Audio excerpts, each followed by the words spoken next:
Welcome back to the 77th. Yes, that's correct. The 77th episode of the Boston Sports Brothers. We have Big E, Gabe, and myself in the house tonight. We're going to talk some sports. First off, I just got to say, guys, what an Olympic run altogether.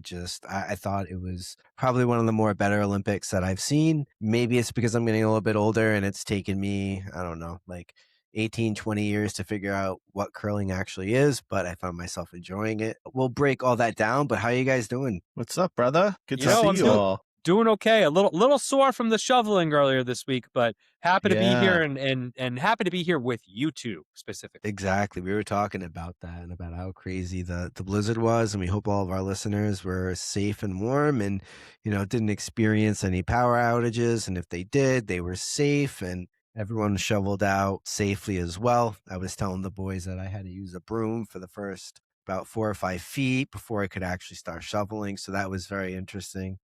He had to But sweep yeah, before he shoveled. I did have to sweep before I shoveled. Just like but, curling. I Yeah. know, right? And that's what I was gonna say. Let's just jump right into it with the hockey. I mean, with the Olympics. I mean, the curling. I finally realized like kind of what it was all about. And first off, that they actually do yell curl, which is quite interesting. But just the No controversy in curling either. yeah. Well, no, we talked about that last episode I about know. the Canadians and the kind of the brushing and the faint finger off at the end of Hey, you know what that proves? discus or Because whatever it's called. the Canadians won gold. Cheating pays off. The Patriots never cheated. Kids, remember but that. It's just a competitive advantage, Yeah, whatever you gotta do. It's just like that kid in middle school that I had who would tell us, whenever you get the ball on a ground ball, just like rub it against your belt buckle and then give it to me so he could make a little indent on there so he could get more movement on it.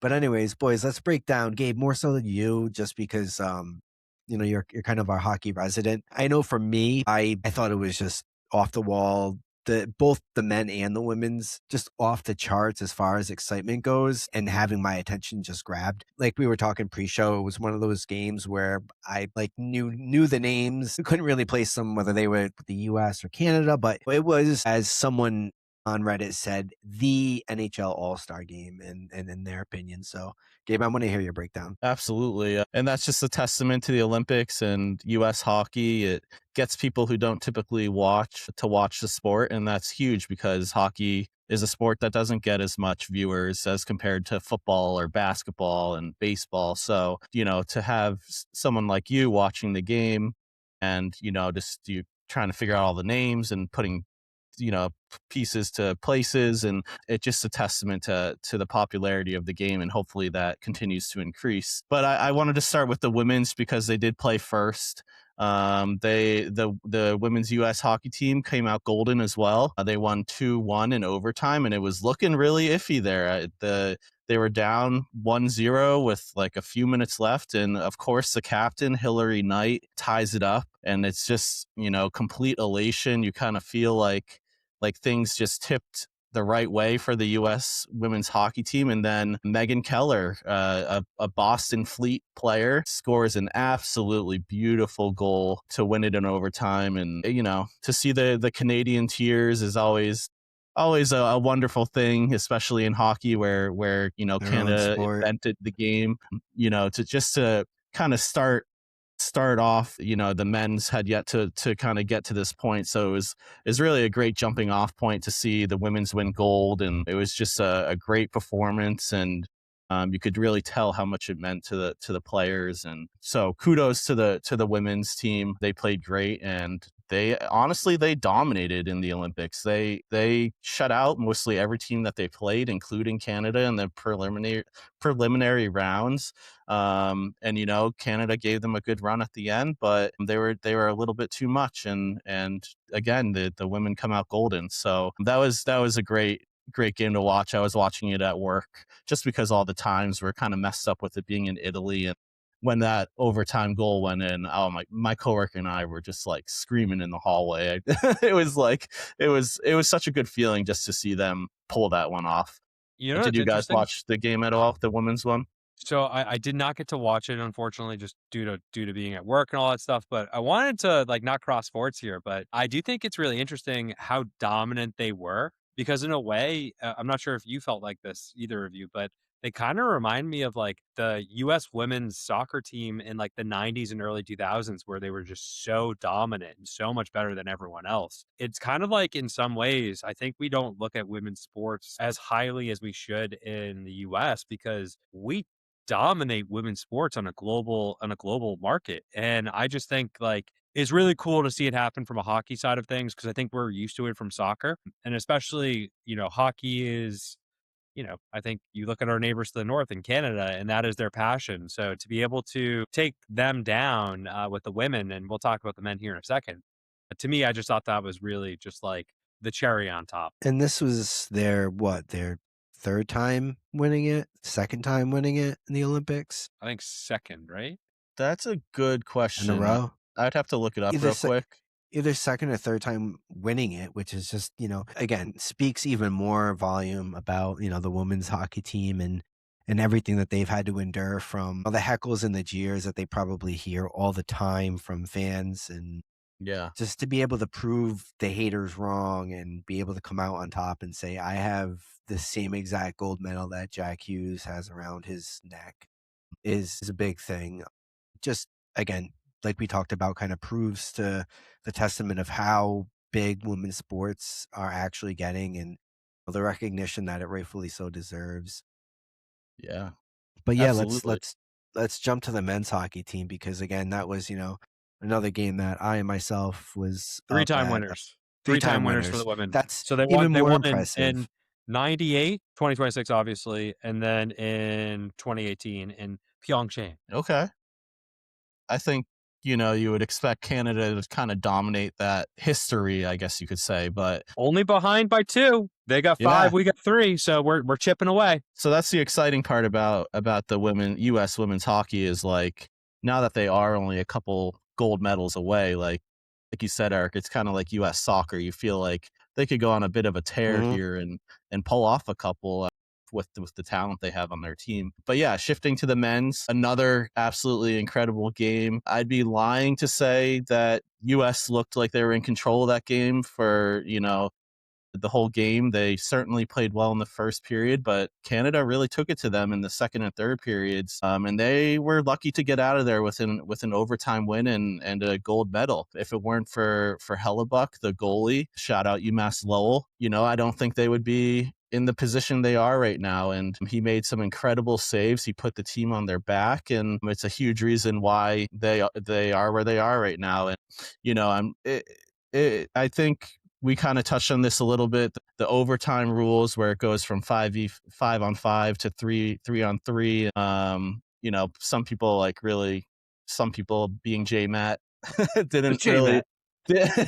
didn't really love that idea. But it was clear that the USA team was really struggling in the 5v5 matchups. I think Canada was just a bit too fast and able to possess the puck for long periods of time. And 3v3 really kind of opens the ice up. It relies on your skill players. The U.S. does have players that handle the puck and skate well in open ice. You saw it there in the overtime winner where you got Kyle McCarr and Connor McDavid kind of moseying their way back on defense, and Jack Hughes is in front of them and scores that overtime goal, and it's kind of all history from there. So it was a great game. It had its ups and downs. It was definitely an instant classic. It's the first time that all of us have witnessed the USA team win a gold. It's their first time since 1980. So that was something in itself. The emotions with Johnny Gaudreau and bringing out the kids on the ice after they won, and just making sure that the family was a huge part of that win, because Johnny definitely would have been on that team and helping out. So it was, and not to forget his brother as well. But it was just it was a great win. It was full of emotions. I'd be lying if I didn't shed like a little tear when they won, and obviously with the Johnny Gaudreau stuff as well. It's just very emotional. I had never witnessed it. You guys have never witnessed it. So super happy that they came out golden. And let's see if, again, like the women's, let's see if they can kind of sustain this success and take it to Canada again when they play in the Olympics. You want it was kind of funny. It almost reminded me of like being on the West Coast during football season, where like the game starts so early because typically a 1 o'clock Yeah, game Eastern starts at 10 a.m. out west. For us, the game started at 8 a.m. Eastern, so it was kind of like you get up, you get your coffee, and you are ready. I'm not a morning person, especially on the weekends, I but was in bed. you bet your ass I was up. I got my coffee. I was sitting in my chair watching the boys do their thing. It was it was awesome. So I I gave honestly up a would not be opposed to some more morning hockey in the future, or even if it was a morning matinee, I would have been sports. cool with it. Yeah, morning sports Morning are where it's sports in at. Oh yeah, general. to morning sports. Now that I we're did. older, yeah. Oh, yeah. I know. Yeah. I like woke up in a panic that morning because I think I missed like the first 5 minutes and I was like my alarm didn't go off. I was freaking out, but I made it. I made it. Hey, I better late didn't than miss. never, right? Yeah, yeah. I didn't miss anything too crazy. Well, and the nice thing about modern TV too is like typically if you're watching on like a streaming app, YouTube TV, Peacock, whatever your thing of choice was, you typically can record it. If you are late, you can catch up. And also, I know we're not doing oh yeahs till later, but yeah, it's a limited commercials during the men's final as well. That Gotta was love pretty that. awesome. That was awesome. I And Gabe, think before you jump into the next part, I just wanted to kind of touch base on like the whole 3v3 versus the 5v5. Like, I get kind of where J Mac is coming from with, it's not true hockey because it's not 5-on-5. But like we talked about pre-show, that we probably wouldn't have had a gold medal if we didn't go into 3 because it's exactly as you said. It opened up the ice for that opportunity for Jake Hughes to be able to use his skill to be able to provide a goal and get the US that gold medal. So I mean, I think that was really what saved us because clearly watching the game, you could tell that the US just they were, if they got maybe one or two possessions in the offensive zone, like that was it. And it was, back out and they were defending the whole entire time. So I think, yeah, it might not be great in some regards, but in this case, I think it was much better just because I think it kind of even things out a little bit actually. mhm. When you do that again, Canada, that's their sport. They're great at it. They have the best at every single position. So when you break it down at 3v3, like you said, it opens the ice and it allows for magical things to happen like we saw. And I do think one thing that I would potentially like to see in future Olympics and, just maybe for the Shootout. final for the no shootouts, but just like maybe continue with 5-on-5 for an extended period of time before you go to the 3-on-3 in overtime. So maybe that just means it's like an extra 10-minute period where it's 5-on-5 before you decide to go to 3-on-3, but that might be something that could like bridge the gap between people like J Matt and the people who were fine with it. Like, I think, it's not a perfect way to have decided it, but it's within the rules and what the rules were decided on by every country. So to hear people complain about it, whether it's people in the US or people in Canada, what I'd say to them is like, deal with it. It's the rules. And if you don't like it, work to get the rules changed. And that's why I suggested that suggestion that I just did. Canadian tears have never tasted so good in my life. They're really salty, but they're good. yeah, and I think also, we always talk about the Kachuk brothers, Matthew and Brady, and obviously they had a huge impact on the Olympic run there. But the other brothers, the Hughes brothers, absolutely dominated this tournament.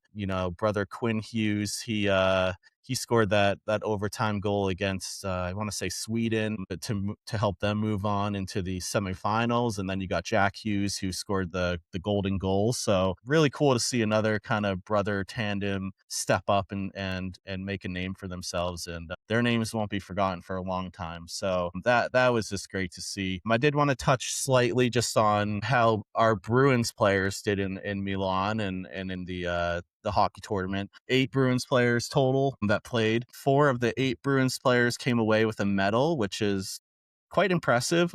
Obviously, the obvious ones are McAvoy and Swayman coming away with the gold.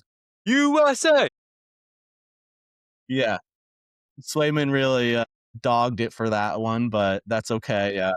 I think he'll live and learn and be fine with it. He was a And then he was a ass back as the coach says, "Hey coach, can I go in? Hey, get your ass back on the bench." yeah, Yeah, exactly. And then you get Finland came in third place. They won the bronze. Henry Jokiharju, who's a defenseman for the Bruins, and then our backup goalie Jonas Korpisalo, who did not play any games, but they both came away with bronze medals. So those are the four Bruins that came away with medals. David Pastrnak played pretty well. He had 5 points overall in the tournament.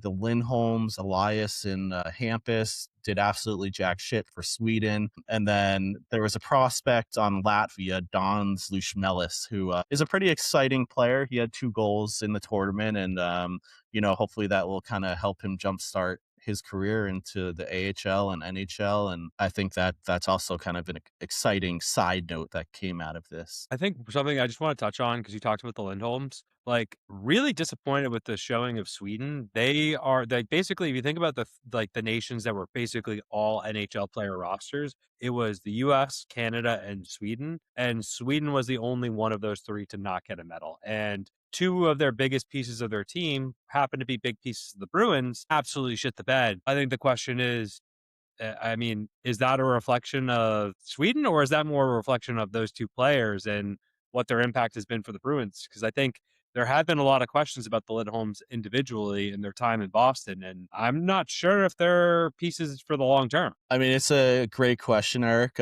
I also feel that way. I think maybe, it's also a little bit tough too because you're throwing a team together so quickly with, who knows if the chemistry was there. Something may have been off, in the locker room. You never know about stuff like that. But I mean, I think all we can hope for is that they come back motivated to play better for the Bruins and to help the Bruins go on a playoff run here. And they start again tomorrow against the Blue Jackets, and I'm excited. The season is back on, and same with I don't want to if jump ahead, but also like with the Celtics, like it's after the All-Star break. Season's back on. So we've got some exciting television, exciting sports to watch here in Boston. Both our teams are making playoff pushes and even maybe more so. So, I You know, think, it's crazy. It's yeah. crazy. I was just looking at the schedule. This is the first year I can ever remember where the Celtics season is going to end before the Bruins by 2 days. But Mm. typically the Stanley Cup playoffs always start early, but obviously with the break for the Olympics, They haven't it even makes had it their look like it trade got pushed deadline back. yet. Yeah, so Makes sense. there's a lot to happen with the Bruins here over the next, month and a half before the playoffs happen. Yeah. But, We'll probably just touch on that a little bit more in the upcoming episodes, I think, just because it is now a lighter schedule with the Patriots off. And, we can definitely go into like the trade block a little bit and see what the Bruins' thoughts are. I'm sure there's going to be plenty of rumors coming out in yeah, the and next I couple of think in weeks. general, I think the one thing I just do want to have as a Bruins net before we move on and switch over to the court to the parquet is not only was it a successful Olympics for the U.S., I think it was a successful Olympics for the Bruins. No one got hurt, no one got injured. Yes. I think when you think about Canada, yes, obviously they lost to the U.S., but they also lost Sidney Crosby, and the big news of today was he's now going to be on IR for the next 4 weeks. And I think that was the big fear from the Olympics. And yes, there was another player that got injured, Falal from I think Yeah. the Kevin Kings, right? Fiala. Yep. Yeah, who had a season-ending injury. But all in all, if those are the two injuries that came out of this, I would say successful for the NHL to be in the Olympics. Well, just because it's a physical game, and you Yeah, expect no, that I know. there's going to be more injuries than just two for NHL players. You're spot on again. It's like you just I think as Bruins fans we're just happy obviously that some of our players won medals, but also that they're coming back healthy and ready to go for the rest of the season. And you got to be thankful for that because other teams can't say the same. Yeah, and I think just after what we went through with Four Nations last year with Charlie, I feel like that was my biggest fear coming in was not for anyone else.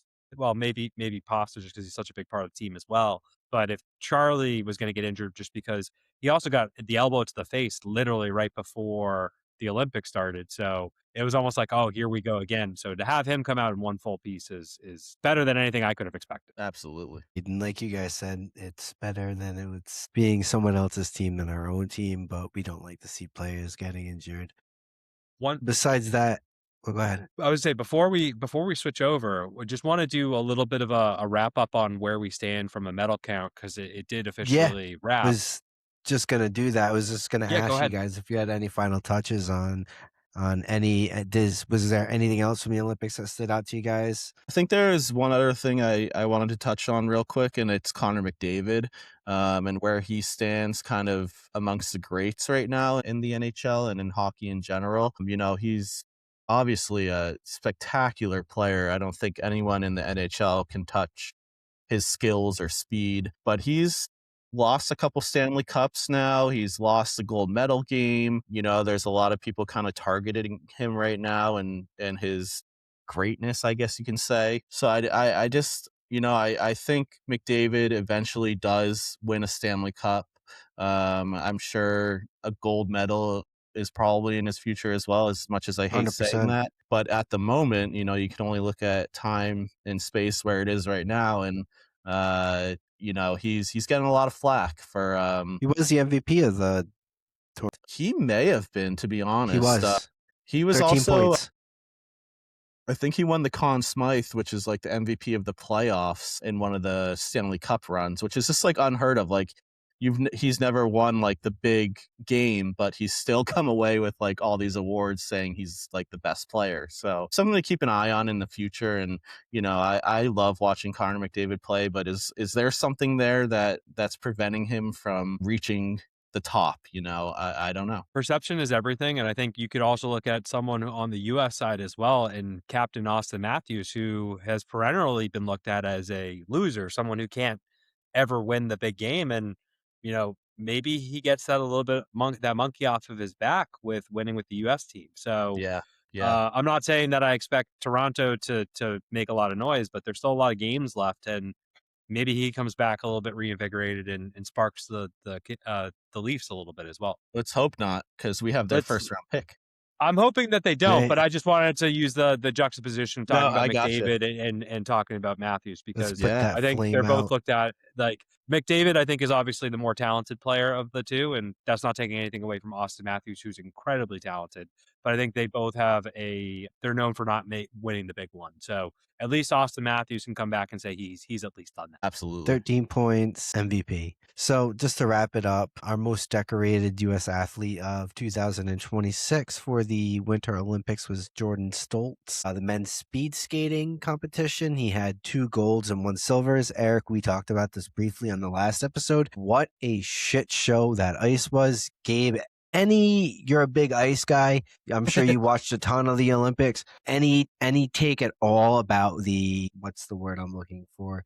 The not preparation, the lack of preparation, I should say, of ice for the Olympics. People flying and hitting holes and falling into ledges and God knows Yeah. what else. I mean, with speed skating, that's kind of the name of the game. It's like those guys are going so fast, they're bound to one little nick or turn and they're flying into the walls. It's kind of just the way of the game. I didn't really hear a ton about the ice conditions like once the games got started. Like there was a lot of talk about it prior to it, but it seemed like they had figured it out enough for it to be okay for the players. And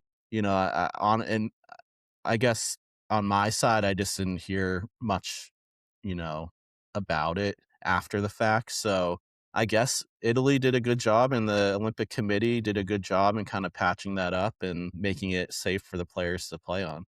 I'll take your word for it because you know better Yeah. than I do. But just to wrap it up, Norway had 41 medals, 18 golds. That's a winter Olympic record. The U.S. came in second place, unfortunately, with 33 medals, 12 of them being gold. And then Italy came away with 30 medals, 10 of them being gold. So, again, a great Winter Olympic. It's going to lead us up to, we have a ton of different World Baseball Classic. We got the FIFA coming up. But let's switch it on over to the parquet. Biggie, the parquet, that floor. It's all yours. Take it away. Oh, thank you, thank you, what a great week it was for the Celtics.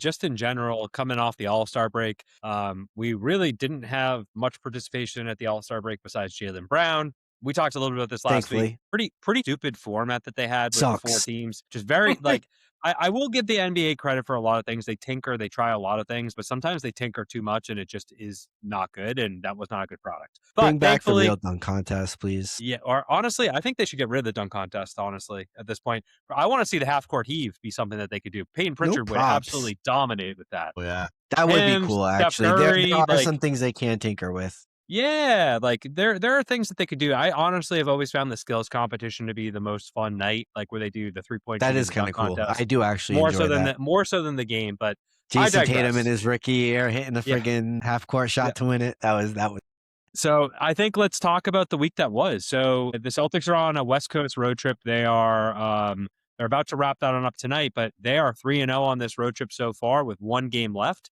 And just kind of recapping what happened. First game back was against the Golden State Warriors. There was no Steph Curry that was in that game, but there was certainly a little bit of juice there.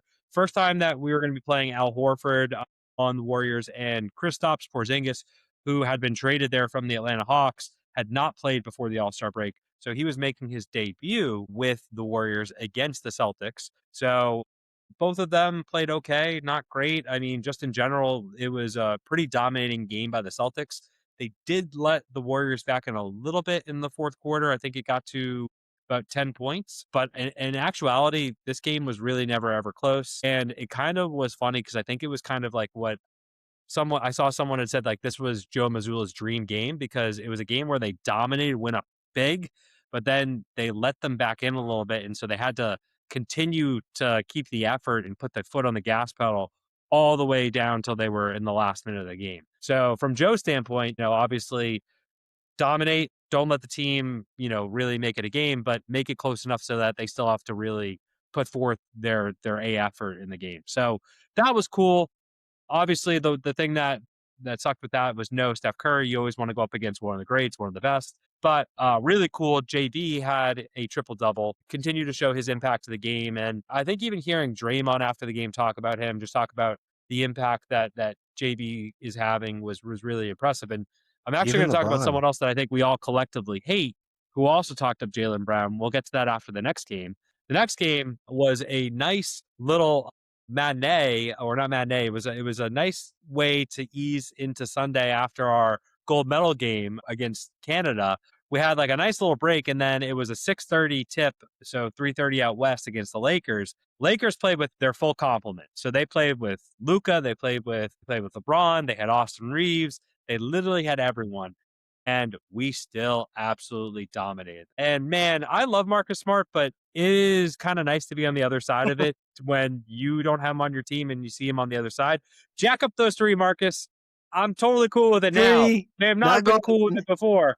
But I still love the guy. He was, to me, always like a fun Celtic to root for. I don't dislike him any less than now he's on the Lakers. I think it's actually cool that he's one of 42 players that have been on both the Celtics and the Lakers. I wish Marcus nothing but the best for his time with the Celtics. And I still wouldn't be shocked if he were to come back here at some point later in his career and round it on out. So I will never, ever, ever besmirch a former Celtic. But Peyton Pritchard had an besmirch. absolute hell of a game. He has been absolutely dominating Great the word. six-man role. Great He had word. 30 points. It was basically him and JB absolutely dominating that game.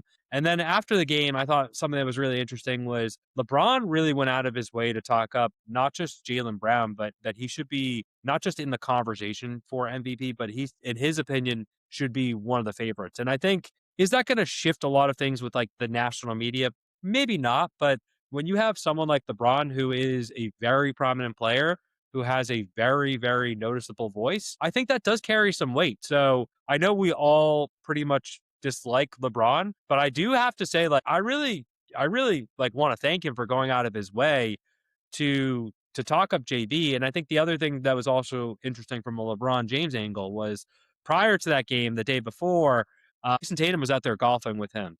I'm just interested with the whole LeBron angle. I don't think he's leaving the Lakers. I think the other place he would go back to would be Cleveland, but he does have an interesting relationship with both Jaylen Brown and Jason Tatum. Is there a possibility that maybe he comes over to the dark side before he ends his career? Probably not, but Never. it's something interesting to think about.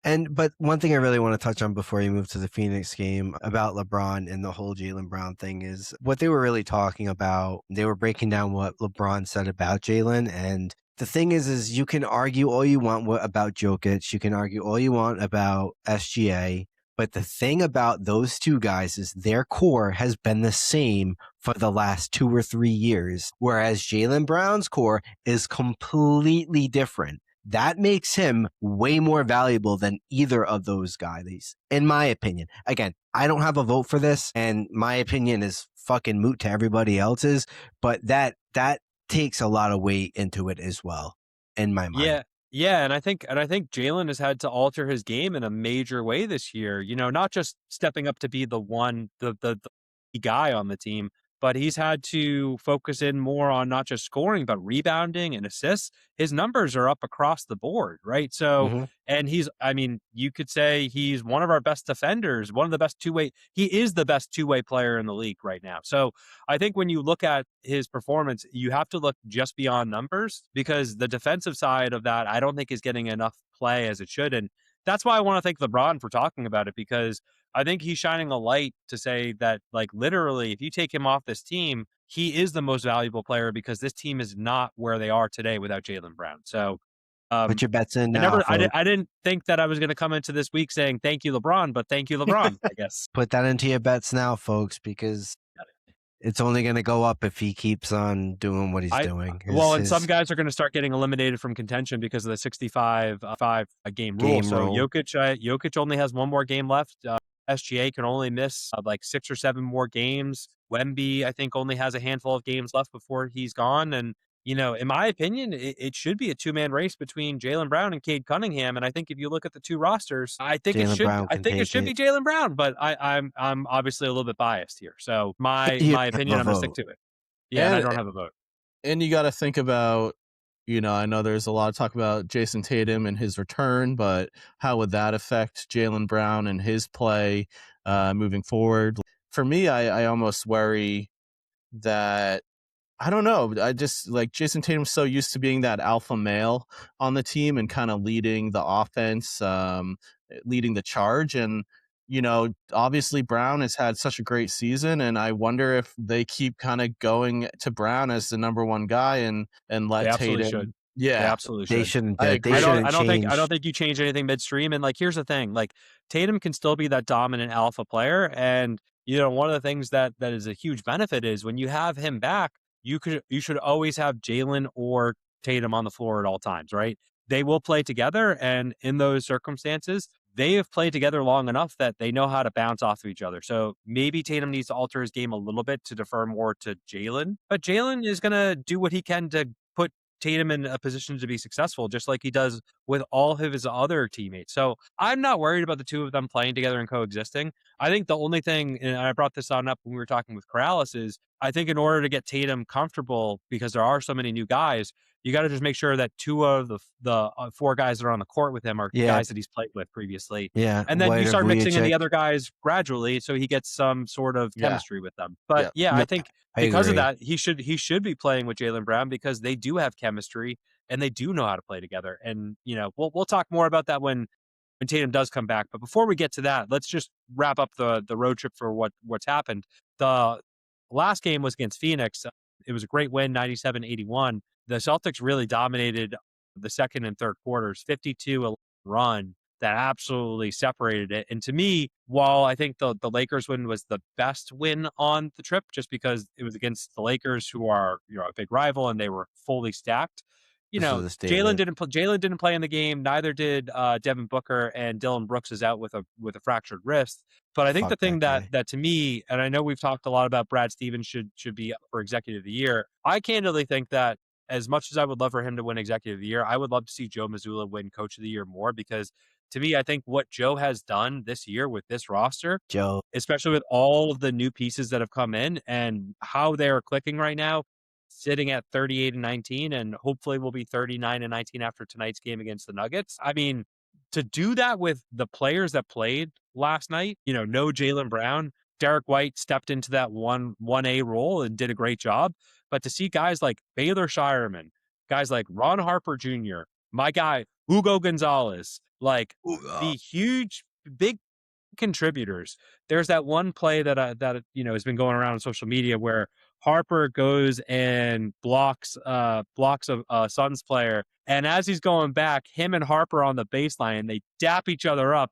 And Hugo got the ball and is running up the court and just takes it in for a layup. It's beautiful. And like these are three guys that if you had asked me at the beginning of the season, what role are they going to have on this team? I would have said maybe not much, if anything. And like literally every guy that gets out there on the court has a huge impact. So I'm just super happy with how they've played. To me, that was super impressive because it was strictly the bench, and they did it against the other team's bench. Literally, our bench is better than anyone else's bench, and this is all a credit to Brad Stevens and to Joe I Mazzulla. I agree. think as a team effort because they both absolutely nailed both sides of their job this year. So very very very exciting. And then we're wrapping up the road trip with Denver tonight, and then finally going to be making our trip back home here shortly. So it's been a long time since we've seen the Celtics play in Boston. I think since like the 11th maybe. So excited to have them come back, and we will have boots on the ground next week. And I know that we have some theories here on when Tatum's coming back, but I have my own theory because I'm selfish and I want to be there for the game. Joe Mazzulla, from the courts of the DiBiasio household to the courts of the parquet floor. How far we've come. So I think the other big thing that happened recently is there is the Tatum docuseries that dropped chapter 1. And Sam, you had a really good like kind of take on this and theory as to the date. So I'm going to let you take this away because you were telling me about this last night and it really clicked for me when you said this. So it wasn't really my theory. It was more so something that I've seen on social media quite a bit. I think it was What Hank from really Barstool, maybe. maybe, and then I think there was a Redditor as well, and you know how Reddit is. Yeah. But the documentary in itself, I know I think there's multiple episodes. Right? In total, it totals 3 hours and 14 minutes. He actually, when he was offered his initial deal for his Supermax, he was given a $315 million deal. He declined that deal for a deal for 314 million. So he took a million less, which is kind of odd, but then it JT, starts to make help your sense. Boston sports brothers out and give us the million. Exactly, but then it starts to make sense when you realize that the St. Louis area code, and he's a big St. Louis guy, is 314. So with all of that being said, and all of us talking about how we think he's coming back on the 1st, how we think he's going to be coming back on the 4th, I've permanently cemented my thought of him coming back on 314 against the Wizards as the date for him to come back. Just because there's just too many coincidences that line up for him not to come back on that day. The biggest one being him declining an extra $1 million so he could get 314 million because You want to what? he wants that number. He could also throw us a giant curveball and not come back on 3-1 against the Sixers, 3-4 And against the never come Hornets, which back I will be in out town. of the season, No, which would be no, no, completely nope, fine, nope, but nope. I'm not saying that. I actually think if he wants to throw everyone a curveball, he should come the back on Charlotte Hornets. 316 against the Suns. Steve Austin show up I in was going to his say, three. Just come out with the beers and just that place would absolutely go bonkers. two Pedialites. He just It's not happening, but we can all dream. But I think the point is the fact that we're talking about him coming back and him it's being an huge. impact player is huge. So very, very excited for him to come back and whether it's the 1st, the 4th, the 6th against the Mavericks or the 14th or the 16th, we all feel like he is coming back and it's going to be within the first half of this month of March. So it is imminent. And now it's just a matter of what is the actual day and just getting excited for it. So as far as that goes, that's pretty much it for the Celtics right now. And really excited to kind of come back next week and really let us know kind of where we are after tonight and Friday's game. And hopefully we're sitting here at 40 wins and less than 20 losses and continuing to climb. Yeah, Agreed. And go ahead, Gabe. I was just gonna say, I remember in previous episodes, a lot of us were looking at this road trip as kind of a defining part of their schedule and to see where they're at Bring it out. going forward. And they've absolutely dominated on this road trip, and it's got to make you feel good about this team moving forward. And like you said, against Phoenix, you have the bench that steps up and they just win at any way possible. And so I'm excited to see them play Denver tonight. I hope they kind of end the road trip on a high note. Denver is really no joke, so they always have a good battle against each other. So hopefully this is a good sign for the Celtics moving forward. Gabe, you said something that really just like it really struck me with something as well. Like the East is known as being like the not as good conference as the West. The West is being known as like having teams basically 10 teams that are not only in playoff contention, but teams that could literally from 6-1 be a championship contender, right? Something that's interesting based on how they've played against the Western Conference this year, if they were to play a full 82 game schedule, they're on pace for 57 wins. So you can all put that in your pipe and smoke that. Hey, I Maybe said it, after but the show. I said it, I know, right? I said it before the beginning of the season that they were going to be good, but it is what it is. Let's MK move always over having to, faith in his teams. I Panic know, meter was down to a 2. my He panic never meter was wavered. at a Never 2. It never wavered. wavered. But spring training is finally here. I think we talked about it a little Doesn't bit feel last like it up here, episode. but Does oh no, my God, Jesus, not with 4.5 feet of snow outside. But the bats are finally getting warmed up. Cedar Rafaela started us off with our first home run of the season, followed by Wilson Contreras a couple of innings later. So that was really great to see. Like we talked pre-show, a lot of spring training is going to be getting these guys their arms lengthened out and then them working on some things. And then finally the last couple of games really kind of fine tuning it and having themselves be game ready for the season. One thing I do want to touch on is one of our prospects who has flown from like way down in the bottoms all the way up to the number 7 prospect in our farm team. It's the size or maybe an inch smaller, but again, he's only 19. He's 6'6". He's 277 pounds. That's what they have him at least listed as. His name is Justin Gonzalez. He's an outfielder, a righty. I was watching him actually. Well, I wasn't watching him personally taking batting practice, but I was watching videos of him taking batting practice. He's pull happy. He's a little bit early on the ball, but his bat speed is there. And again, it's one of those things where he kind of is hyping himself up where he wants to be as good as Aaron Judge. But again, we don't know how prospects are going to work out. Bobby Dahlback was supposed to be the next thing, and he's just signed a 3-year deal with the Yomishiro Giants in Japan. No joke, if he Justin literally just Gonzalez did. can be 66% of what Aaron Judge is, I think we'll all be pretty I'll happy take with that. that. I'll Yeah. take that. And again, Marcelo Mayer, Roman Anthony, those guys, they're gonna get warmed up anyways. There's a new show on Nesson, new broadcaster. We were talking about a pre-show who was like completely out of his mind because they weren't hitting home runs out of the park. And he was like, is this how we're going to win games? And it's like, it doesn't matter. We're winning games. At the end of the day, that's really all that matters. Like I said, Anthony's going to get his. He's going to find 25 to 30. Contreras is going to find 25 to 30. Trevor Story's going to give you 15 to 20. And then we don't know what we're going to get from Mayer, but I mean, that's 4 or 5 guys right there that are going to give you a ton of home runs. And even Jaron Duran's probably going to give you 15 to 20 as well. So you do have a lineup of 1 to 5 guys that will give you some pop. So I think they are gonna make some people second guess themselves about what they said prior to the season coming up.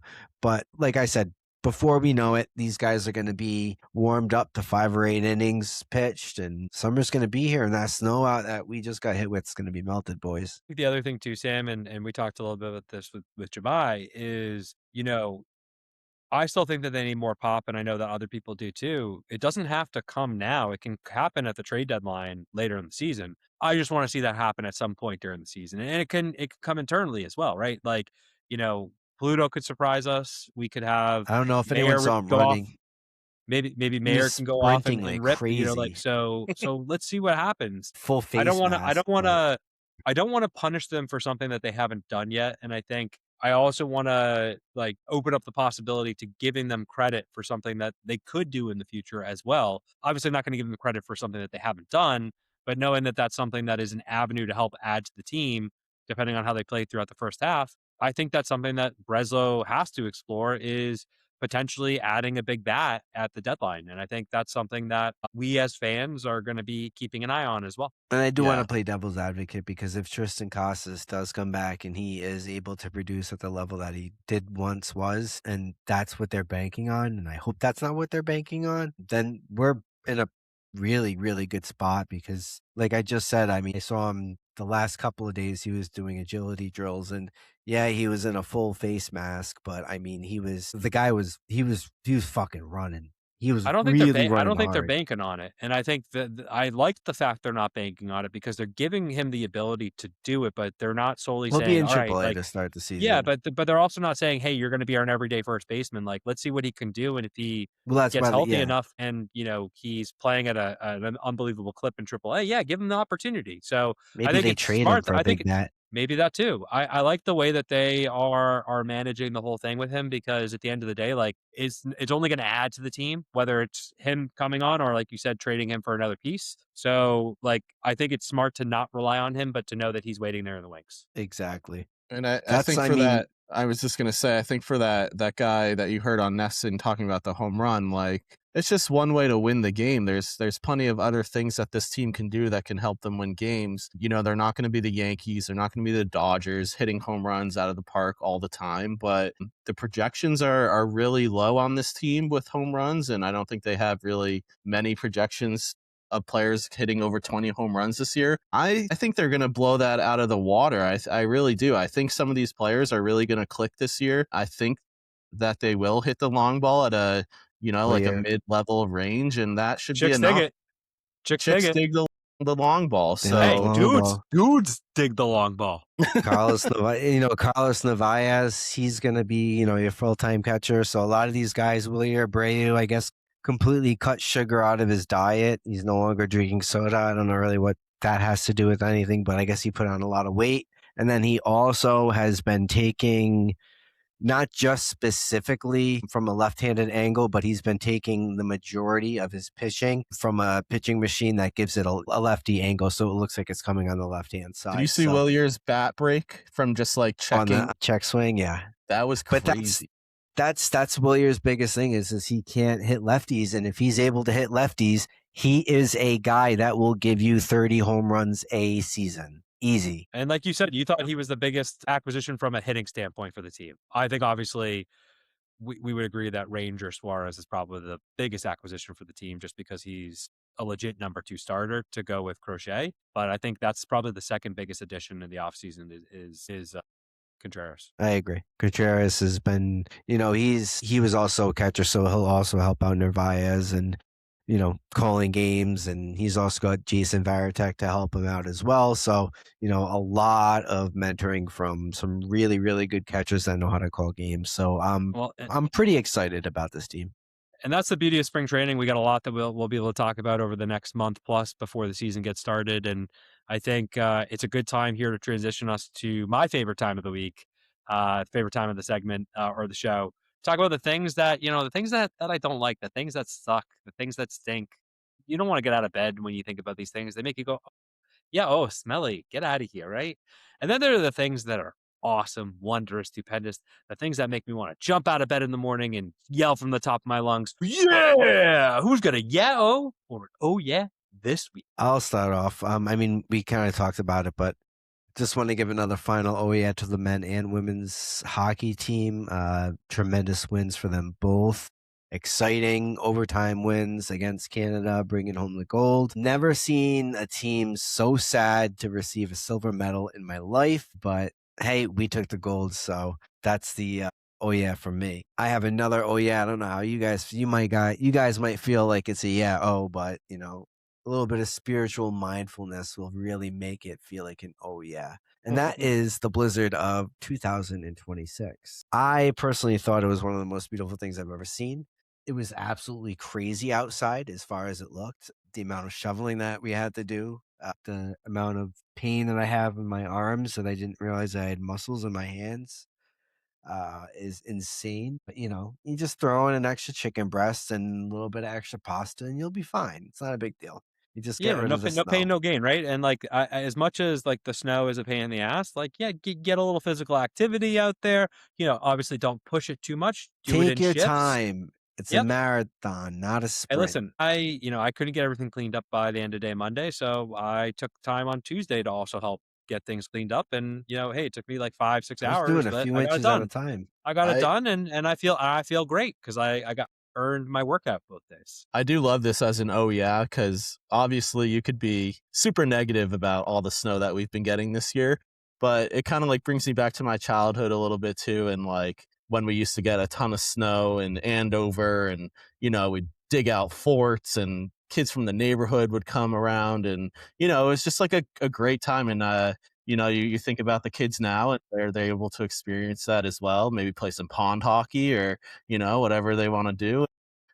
It doesn't all have to be negative. It can be fun as well.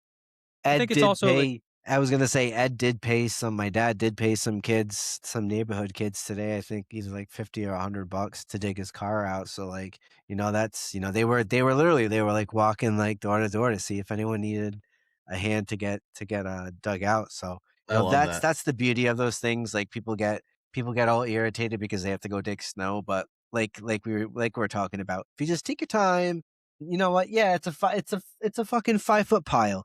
Take 6 inches off, do another 6 inches, do another 6 inches, and then guess what? You don't have a huge fucking pile, so you don't have to worry about it. yeah, I think the thing too is like the thing that makes me feel like, well, this could be a yeah, oh, but I look at it as no, yeah, like it brings together community. Like, even thinking about like my own neighborhood right after the storm, like everyone was outside, everyone was starting to like clean up. And I have a neighbor next door who's the man who rides a big ass plow truck when these storms, and he has told me routinely, just throw some of the snow from my driveway into the street and he'll take care of it. And like, while he was out there and he does this, I know that he also shovels like his walkway in front of his house. To make it easier for him, I like made sure that, like, hey, I know he's out there in a truck, 24 plus hours trying to keep our streets clean.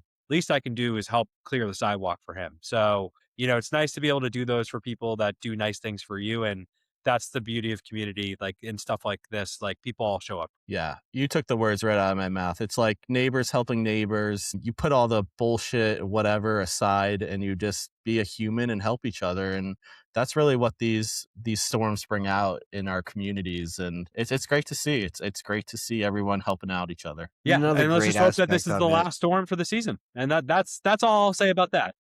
And another great aspect of it, if you're with your loved one, you get to get snowed in and you get to make special memories that you don't typically get to make. And Come special food. November, expect the That's right. labor and delivery units to be quite heavy because there's going to be an increase in babies in November. Well, hopefully no BSB babies, unless those are in the cards for anyone these days. Nah, Nah, no just BSB calzones. babies. Just Just calzones, yeah, food babies. yeah, Food babies are yeah, where we're going right now. yeah. Calzones and sweats.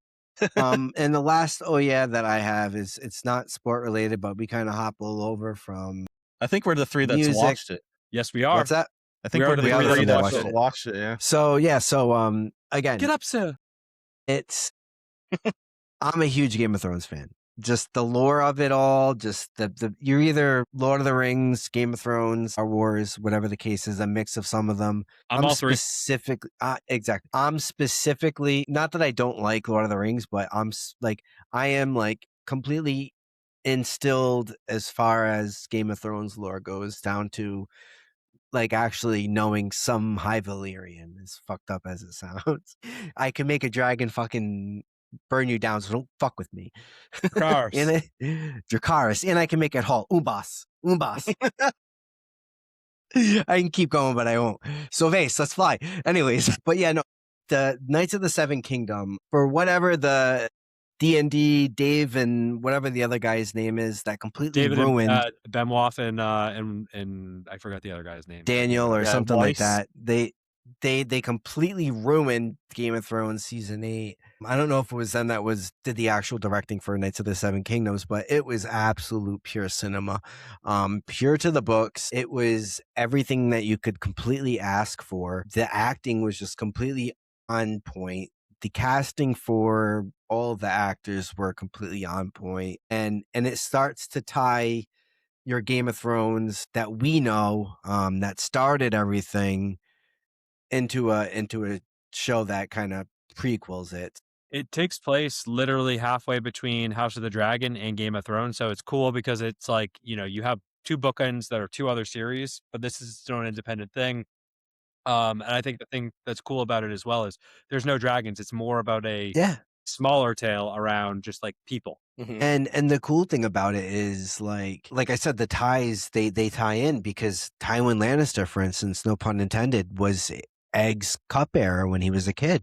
When Tywin was a kid and Aegon was a king. For those of you that remember, his spoilers coming, so don't, well, actually, technically, it's not a spoiler. But for those of you that remember in Game of Thrones when Olenna Tyrell said that she, was supposed to be married to a Targaryen, but she accidentally found herself into some other guy's room. That Targaryen that she was supposed to marry was Egg's kid. So there's a lot of small ties to the show and to the actual Game of Thrones show itself. So I love it. And the last thing that I want to touch on is the penultimate episode, which was probably the greatest episode of any television episode ever. It was at a 10, but Breaking Bad fans decided this is a huge controversy and you can look it up on Reddit. Breaking Bad fans decided to come in groves and give that episode, I forgot the name of it, but they decided to give it a 1.0 rating, and it brought it down from I believe a 10 to a 9.9 or a 9.9 to a 9.7. So what Game of Thrones fans did, and there's a lot more of those than there are Breaking Bad fans, is they went to the number 1 rated television episode prior to this Knights of the Seven Kingdoms episode, and they completely brought it down from a 10.0 to a 9.8. So I'm gonna say to both Breaking Bad fans and to Game of Thrones fans. No need to resort to either of that. Bushly. Just let the ratings stand for themselves. Because I love both shows. you gotta, I love as both a Game of shows. Thrones fan, you gotta retaliate once you're No, attacked. no, no, no. I'm Otherwise, not saying that they shouldn't. I'm not you saying they have shouldn't. to. I'm just saying in general, it's stupid that both fan bases had to do that. As a black, but you what I have to do want to retaliate. do, because you were talking about the penultimate episode, there is something that I saw. I think the parallels are too large to ignore, but it's kind of like this story, at least season 1 with Sir Duncan and Egg, almost in a way really mirrored Rocky. Like an underdog, unexpected to come up. And like in that penultimate episode, when, says to him, "Get up, sir, get up," Sir, and he does get up. They start sir, playing They're get Gonna up. Fly now from Rocky, and it just fits so perfectly. I sent it to you, Sam. I know that you saw that. It was just so good. So And the Yeah. symbolism within it was just like where Duncan cut his brother because of what that cut to the thigh wasn't like I'm just gonna cut you there because I have a free shot there. That was intentional because of what Egg said to Duncan throughout those prior episodes where Arion used to go into his room and put a knife in between his legs and say, "Oh, I'll make you a sister and marry you." It was just so to see all those symbolic things, it's a great show. So for folks that are listening that haven't watched it, you don't need to watch Game of Thrones. You don't need to watch House of Dragons. Just watch Knights of the Seven Kingdoms. hey, you You'll know what love time it is? It's time to run down the pike. It's time to check out what we got on tap for the next week and see what we got for the Bruins. Hopefully the Game. plows got to it. What's up for them? What's up for them this week? The Bruins return to the ice at home against the Columbus Blue Jackets tomorrow night. And then they take a trip out to Philadelphia on Saturday. I believe it's like a matinee game, maybe 3:00 if I'm not mistaken. But they've got a couple games to kind of ease back in, and then the schedule really takes off. They don't have many off days, and I mean around the league there's not a lot of off days just because of the Olympics and how long that kind of took. A lot of hockey coming our way, that's for sure. Awesome. And yeah, for the Celtics, for the week ahead for them, they got the game against the Nuggets tonight. So hopefully they'll take care of business against them. They are hosting the Nets on Friday. So it'll be nice to be back home after not being home for a long time. They also have a great matchup on Sunday next week against the 76ers on March 1. First game of the potential the Jason Tatum return. So we'll all be keeping our eyes on that, also nationally televised. And then there's also a game back to back on Monday next week against the Bucks. So we'll dive into what we have coming on up after that, after our recording on Monday next week. But definitely 4 games to get excited about for the Celtics coming up in the next couple days. Absolutely. Favorable end of the season. And for the Red Sox, just more spring training, right? Spring training games getting started. Spring training is getting started. We'll see those relievers every time they get out. They'll go a couple more innings, get those arms stretched out. Once they're at about 5 to 8 innings or about 112 pitches, then we'll see the full lineups going, and they'll play 3 or 4 games, and hopefully they play a bunch of games on the road to get the season started. Awesome. Well, near, far, wherever you guys are, we hope that you guys have a great week ahead. We certainly hope you enjoy this episode, and we will see you all next week for our 78th episode, and most likely a full complement Whole of crew, hopefully. the Boston Once Sports again, Brothers here. If not, Eunice, whoever's here, we'll Yeah. make sure that we keep you informed with all the happenings and goings on in the Boston sports world. once again, 7 episodes in, and to here's more to 77 more. Cheers to that. We'll see you all later. All right, thanks for listening. Peace, boys.